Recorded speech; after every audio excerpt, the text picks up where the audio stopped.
1 करोड़, 2 करोड़, 10 करोड़। अरे अलायना जी, आपने तो आधा शहर ही खरीद रखा है। कुछ छोटे मोटे सौदे हमारे लिए भी छोड़ दीजिए। इस बिजनेसमैन की बात सुनकर एलाइना के चेहरे पर एक कातिलाना मुस्कान आ गई। एलाइना शहर की सक्सेसफुल बिजनेस वुमेन थी और वो मुस्कुराते हुए अपनी जगह पर बैठ गई। लेकिन तभी एक आवाज ने वहाँ मौजूद सभी के होश उड़ा दिए। 50 करोड़। अरे सीधा 50 करोड़? ये कौन है? ये तो डिलीवरी बॉय अभिनव है। इसके पास कहाँ से आए 50 करोड़? देखो, इसे कोई पहचान न पाए इसलिए सज धज के कोट पैंट पहन कर आया है। तभी एक और आवाज आई कि 2 दिन पहले ही अभिनव उसके ऑफिस में लंच डिलीवर करने आया था और उसने सवाल किया कि ऐसे कैसे कोई भी ऐरा गैरा इतनी बड़ी नीलामी में आ सकता है। वहीं अभिनव चुपचाप अपनी जगह पर बैठा हुआ इन सब की बातें सुन रहा था कि तभी एक और आदमी तेज आवाज में बोल पड़ा। एक इंसान ने ऑक्शन मैनेजर से कहा कि अभिनव के पास 50 करोड़ तो क्या 50 रुपए भी नहीं होंगे। उन्हें ये नीलामी बंद करके एलाइना को वो इम्पोर्टेड कालीन दे देना चाहिए। नहीं नहीं भाई, रुको। अगर इस फटीचर डिलीवरी बॉय के पास 50 करोड़ नहीं है तो मैं अलायना जी की बोली को चैलेंज करता हूँ। इस कालीन के लिए 11 करोड़ देने के लिए मैं तैयार हूँ। जैसे ही उस आदमी ने 11 करोड़ बोला तो अभिनव एक बार फिर से बोल पड़ा। 60 करोड़। ये फटीचर डिलीवरी बॉय, तू पागल हो गया है क्या? कहाँ से लाएगा 60 करोड़? ये नीलामी है, बच्चों का खेल नहीं। यहाँ जो बोला जाता है वो देना भी पड़ता है। ये कहते हुए उस आदमी ने अभिनव को धक्का देना चाहा, लेकिन अभिनव उस जगह पर इतनी दृढ़ता से खड़ा था कि उस धक्के से अभिनव को तो कुछ नहीं हुआ, लेकिन वो आदमी खुद अपनी जगह से 2 कदम पीछे चला गया। और फिर अगले ही पल अभिनव ने अपनी जैकेट से एक चेक बुक निकाली और उस पर 60 करोड़ अमाउंट डालकर साइन करने लगा। उस चेक को भरते हुए वहाँ पर मौजूद हर इंसान देख रहा था और सब बहुत चक्के हो गए थे। सभी को लग रहा था कि अभिनव ने अपने जेल जाने की पूरी तैयारी कर रखी थी। वो धड़ल्ले से चेक पर 60 करोड़ भर रहा था। अभिनव ने चेक पर अमाउंट भरकर वहाँ मौजूद नीलामी करवा रहे बैंक के मैनेजर को दिया।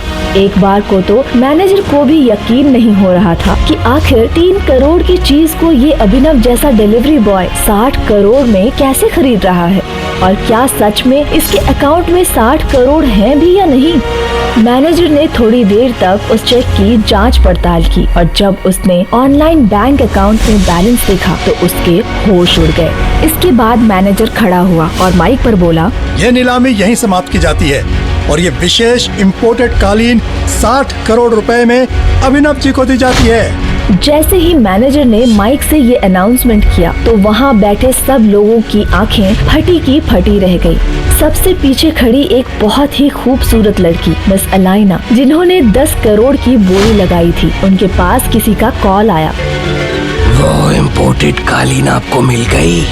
ये कोई अभिनव नाम का डिलीवरी बॉय है जिसने 60 करोड़ की बोली लगाई है। मतलब आजकल डिलीवरी वालों के पास इतने पैसे आ गए हैं कि 5 करोड़ की चीज को वो 60 करोड़ में खरीद रहा है।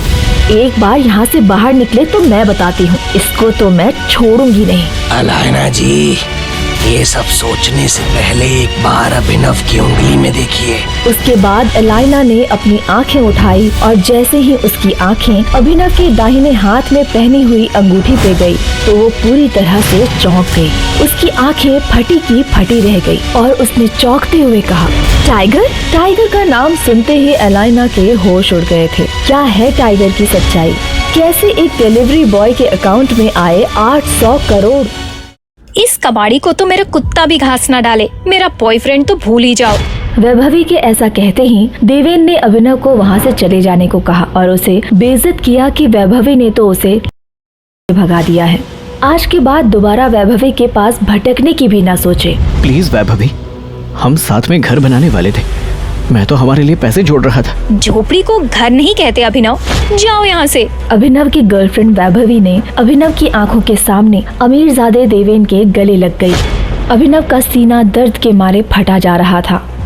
अभिनव वहाँ से रोते हुए बाहर निकला और शराब की एक पूरी बोतल पी गया। मन ही मन उसने कहा कि इससे बेहतर तो उसे मौत आ जाती। अभिनव नींद और नशे में बेसुध एक कार के सामने आने ही वाला था कि इतने में कार के ड्राइवर ने ब्रेक्स लगा दिए। उस कार में गुड़गांव का अमीरजादा सनी सिंह बैठा था। नशे में धुत अभिनव को देख उसने अपने गार्ड से कहा, परफेक्ट, वाह, अब आएगा मजा। इसे डिक्की में डालो और मेरी बहन अनन्या के कमरे में। मगर बॉस, ये आदमी जैसा कहा है वैसा करो। और हाँ, दादाजी को क्या कहना है याद है ना? जी बॉस। अभिनव की जब आंख खुली तो उसके चारों ओर बंदूक ताने आदमी खड़े थे। वो एक आलीशान महल जैसे कमरे में था। उसके बगल में एक सुंदर लड़की बैठकर रो रही थी। सामने 6 फीट लंबे चौड़े आदमी ने अभिनव को गुस्से में देखते हुए कहा, ये शराबी है तुम्हारी पसंद अनन्या? अनन्या ने रोते हुए जवाब दिया, दादाजी मेरा यकीन मानिए, मैं नहीं जानती इसे, मुझे नहीं पता ये मेरे कमरे में कैसे आया। तभी दादाजी की नजर अभिनव के पैरों की तरफ गई। दादाजी ने सनी को चुप कराते हुए अनन्या से कहा कि उनके घर के नियम के मुताबिक अनन्या को अभिनव से शादी करनी पड़ेगी और अगर उसने मना किया तो उसके हिस्से की प्रॉपर्टी सनी को मिल जाएगी। हाथों हाथ जबरदस्ती अभिनव और अनन्या को कोर्ट रजिस्ट्रार के सामने पेश करवाकर शादी करा दी गई। अभिनव एक मामूली डिलीवरी बॉय था। सर पर तानी बंदूक के सामने वो कुछ भी बोलने की हालत में नहीं था। शादी होते ही दादाजी ने अपने गार्ड से कहा कि अब वो अभिनव को मारे और इतना मारे कि उसके शरीर के सारे रंग बाहर आ जाएं और फिर अनन्या से शाम में अभिनव के साथ अकरम की पार्टी में आने को कहा। दादाजी के आदमियों ने अभिनव के चेहरे का नक्शा ही बदल दिया और फिर उसके बाद उसे हॉस्पिटल ले गए।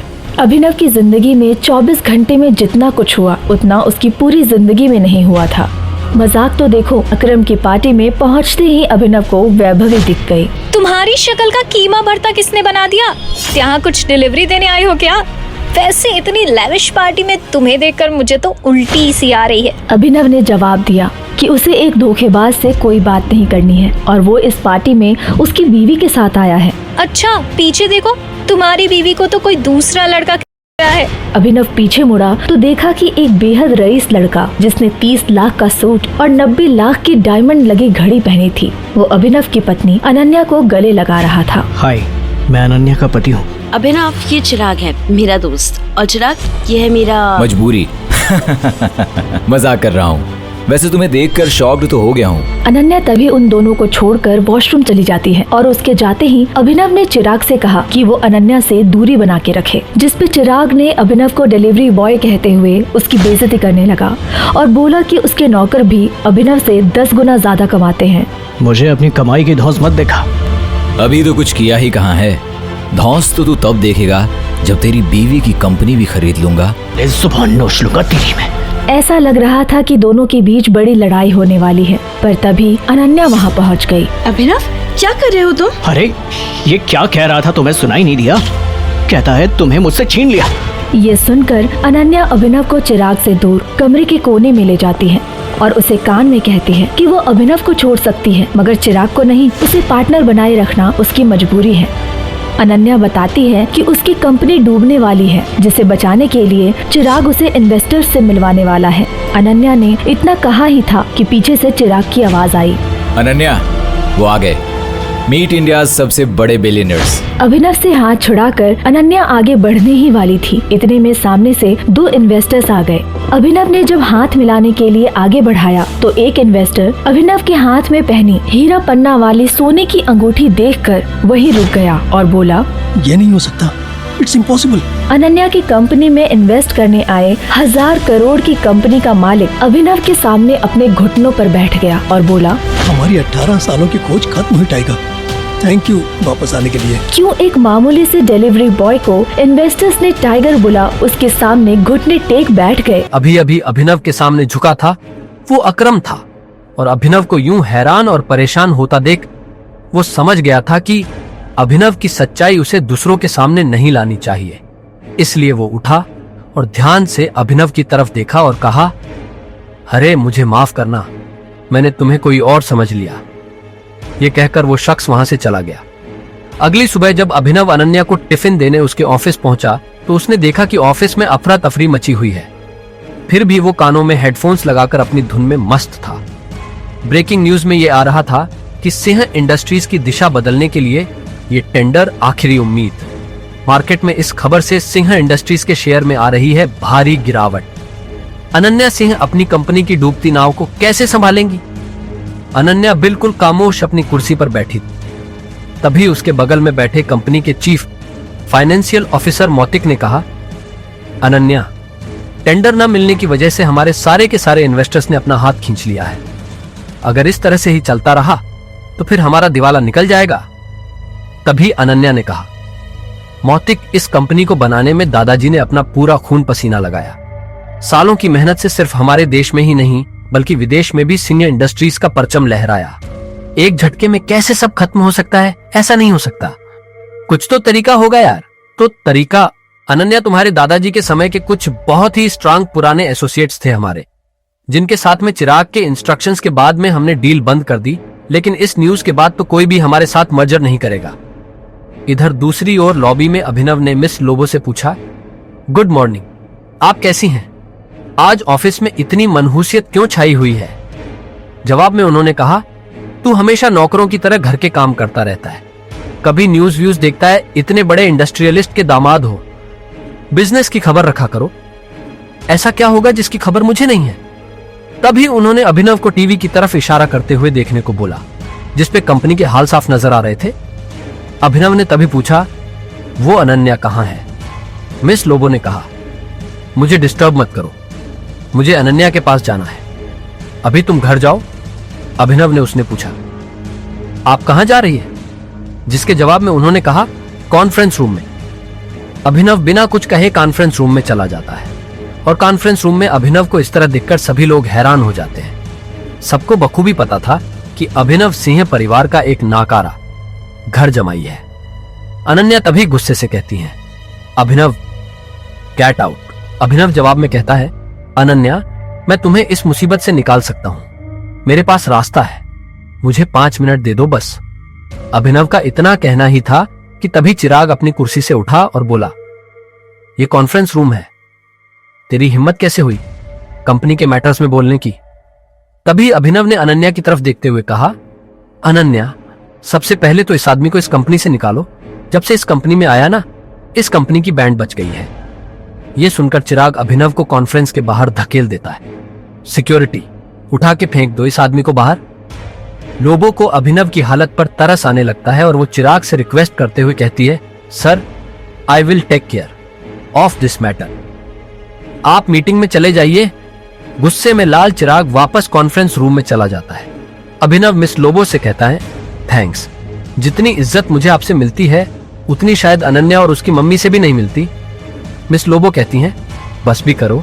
अच्छा ये बताओ, अभी तुम कहे कि तुम कंपनी को क्राइसिस से बाहर निकाल सकते हो, कैसे?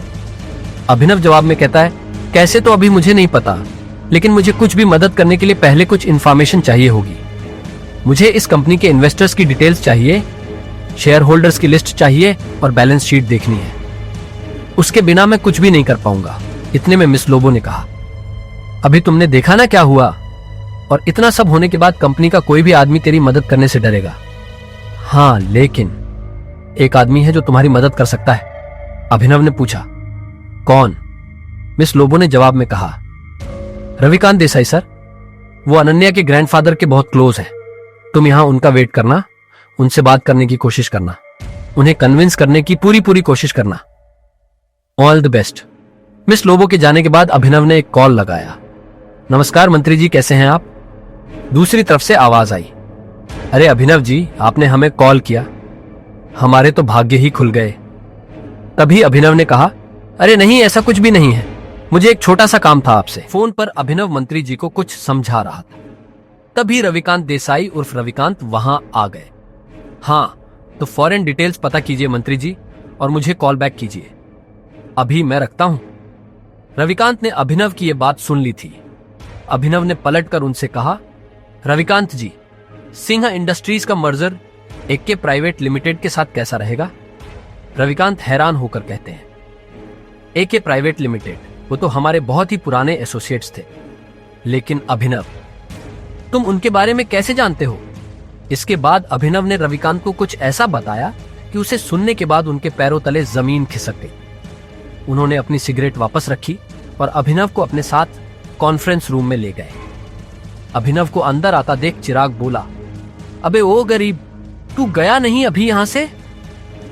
इसके जवाब में रविकांत गुस्से में बोले, बिहेव योरसेल्फ चिराग। फिर अनन्या की तरफ देखते हुए बोले, हमें अभिनव को एक मौका देना चाहिए, उसके पास एक बहुत अच्छा प्लान है। ये सुनते ही चिराग हंसते हुए बोला, प्लान, वो भी इस गरीब घर जमाई के पास? रविकांत से रहा नहीं गया और उन्होंने चिल्लाते हुए चिराग से कहा, बरखुरदार, जितनी तुम्हारी उम्र नहीं है उससे ज्यादा मुझे इस कंपनी को चलाने का एक्सपीरियंस है, हमें अभिनव को सुनना चाहिए। तभी चिराग बीच में बोला, ऐसे कैसे बोल सकते हैं आप? कहना क्या चाह रहे हैं आप? इस नोकझोंक के बीच अनन्या एक गहरी सोच में थी। उसे अपने दादाजी की कही एक बात याद आ रही थी। अनन्या बेटा, अभिनव तुम्हारे लिए एक बहुत ही अच्छा जीवन साथी है और हमेशा याद रखना, जब भी तुम पर या सिंह इंडस्ट्री पर कोई भी मुसीबत आएगी ना, तो अभिनव ही तुम्हें उससे बाहर निकालेगा। सामने चल रही बहस को देख अनन्या जोर से चिल्लाती है, चिराग, ये मत भूलो, ये कंपनी मेरी है और हर डिसीजन मेरा होगा।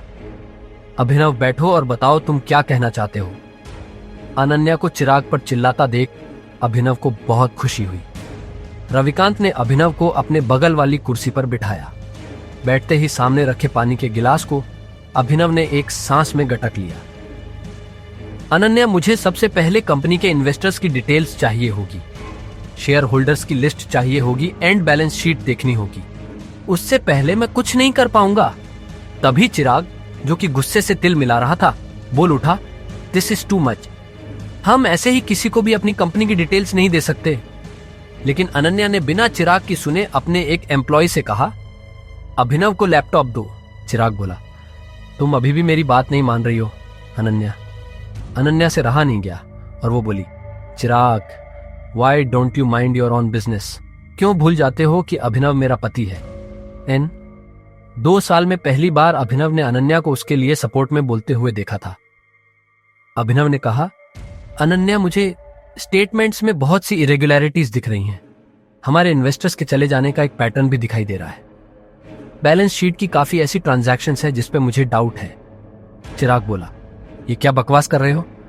ये सब तो हवाई बातें हैं। ये बताओ कि कंपनी को दिवालिया होने से कैसे बचाओगे तुम?